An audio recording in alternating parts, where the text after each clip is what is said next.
پھر میرا وظیفہ کام نہیں کرے گا تو پھر میں ذمہ دار ہوں گا، پھر میں آپ کا مجرم ہوں گا، پھر میں خدا نخواستہ جھوٹا ہوں گا، اور جھوٹوں کی سزا آپ کو پتہ ہے کیا ہے؟ اللہ نہ کرے ہم جھوٹ بولیں۔ مالی پریشانی اور قرض کا بوجھ، مالی پریشانی اور قرض کا بوجھ، میرا واٹس ایپ بھرا ہوا ہے ان میسیجز سے۔ تو میرے پیارے بھائیوں بہنوں، آج آپ کو ایسا وظیفہ دیتا ہوں کہ انشاءاللہ العزیز آپ پر لاکھوں نہیں، کروڑوں نہیں، اربوں کربوں کا بھی قرض ہوگا تو چند دن میں اتر جائے گا انشاءاللہ العزیز۔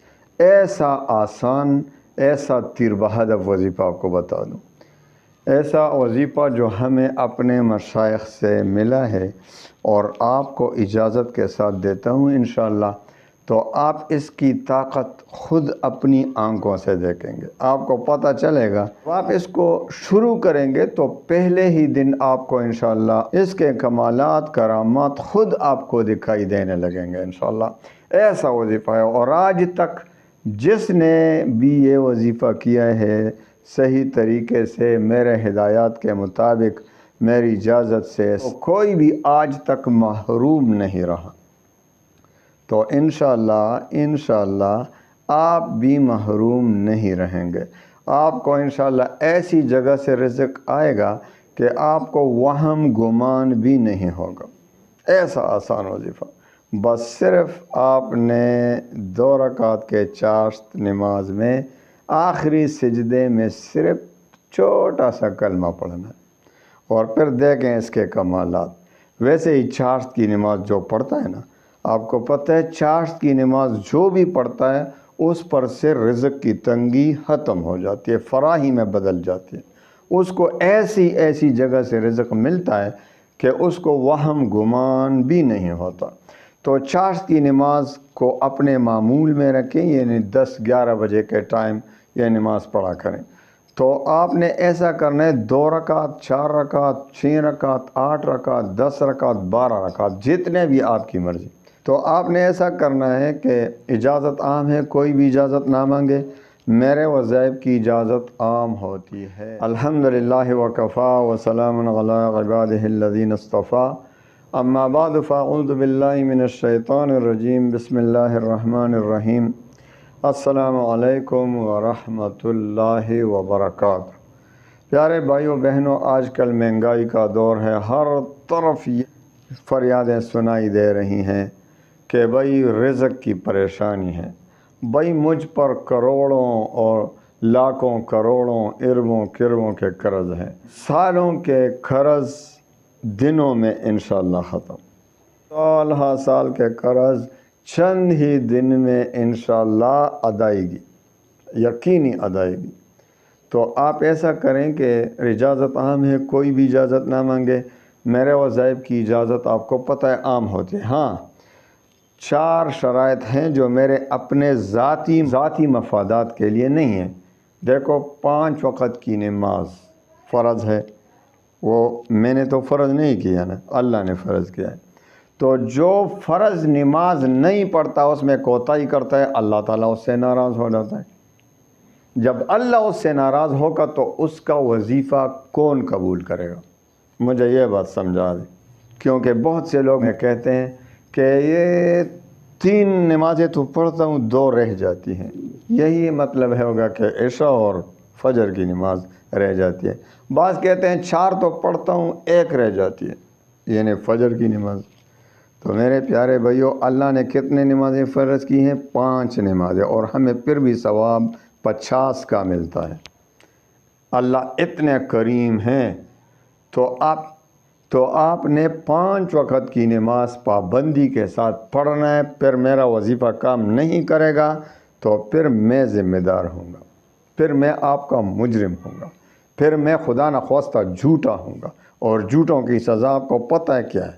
اللہ نہ کرے ہم جھوٹ بولیں۔ تو 5 وقت کی نماز پابندی کے ساتھ۔ دوسری شرط رزق حلال کی طلب، کہ رزق حلال کی طلب جو نہیں کرتا اس کے وظائف کیا کام کرے گا؟ جس کے پیٹ میں حرام مال پڑا ہو اس کا وظیفہ کام کرے گا؟ تو رد ہو جاتا ہے۔ تو رزق حلال کی طلب کریں، حرام سے بچ کر رہیں۔ تیسرا شرط اللہ تعالیٰ پر یقین اور اعتماد کامل ہو۔ حدیث قدسی میں آتا ہے کہ اللہ تعالیٰ فرماتے ہیں کہ میں اپنے بندے کے ساتھ اس کے ظن، اس کے گمان کے مطابق ہی معاملہ فرماتا ہوں۔ یعنی جس طرح وہ جس طرح مجھ پر یقین رکھے گا، گمان ہوگا اس کو مجھ پر، میں اسی کے مطابق معاملہ فرماؤں گا۔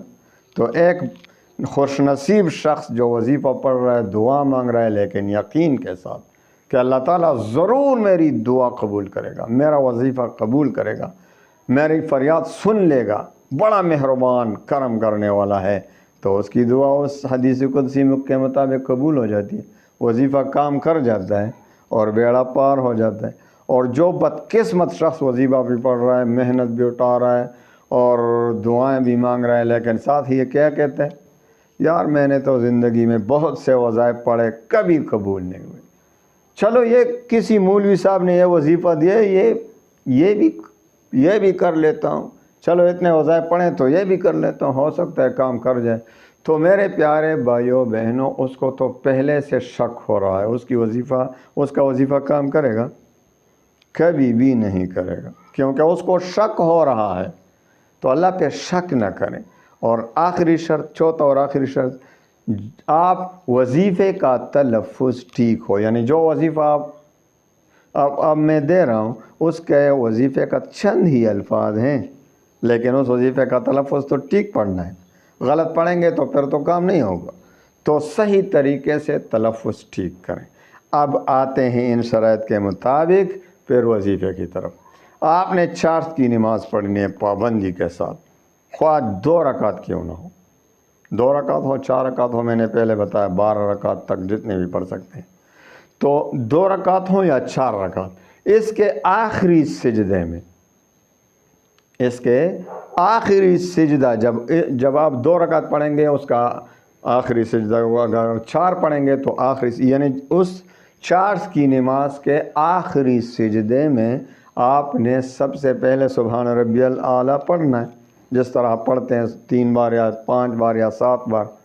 اس کے بعد آپ نے 11 بار خوب دل سے سجدے میں یا وہاب یا وہاب یا وہاب 11 بار پڑھنا ہے، اور 11 بار یا وہاب پڑھنے کے بعد آپ نے یہ ایک چھوٹی سی دعا 3 مرتبہ پڑھنا ہے، رب هب لی من نعمت الدنیا والآخرہ انک انت الوہاب، رب هب لی من نعمت الدنیا والآخرہ انک انت الوہاب۔ آپ نے 3 مرتبہ یہ دعا پڑھنی ہے۔ آپ اس پر پابندی سے عمل کریں، اور آخر میں جب نماز سے فارغ ہوں تو خوب دل سے دعا مانگیں، اپنے قرضوں کی خلاصی کے لیے، اپنے قرضوں کی ادائیگی کے لیے، رزق کی پریشانی ختم ہونے کے لیے خوب دل سے دعائیں مانگیں۔ انشاءاللہ العزیز چند ہی دن میں آپ کے قرضوں کے لیے اسباب اور راستے کھلنا شروع ہو جائیں گے، آپ کے قرض بھی ختم، آپ کی مالی پریشانی بھی انشاءاللہ العزیز بالکل چند ہی دن میں ختم ہو جائے گی۔ اللہ تعالیٰ تمام مسلمانوں کی پریشانیاں، غموم و ہموم کو خوشیوں میں بدل دے۔ وآخر دعوانا ان الحمد للہ رب العالمین۔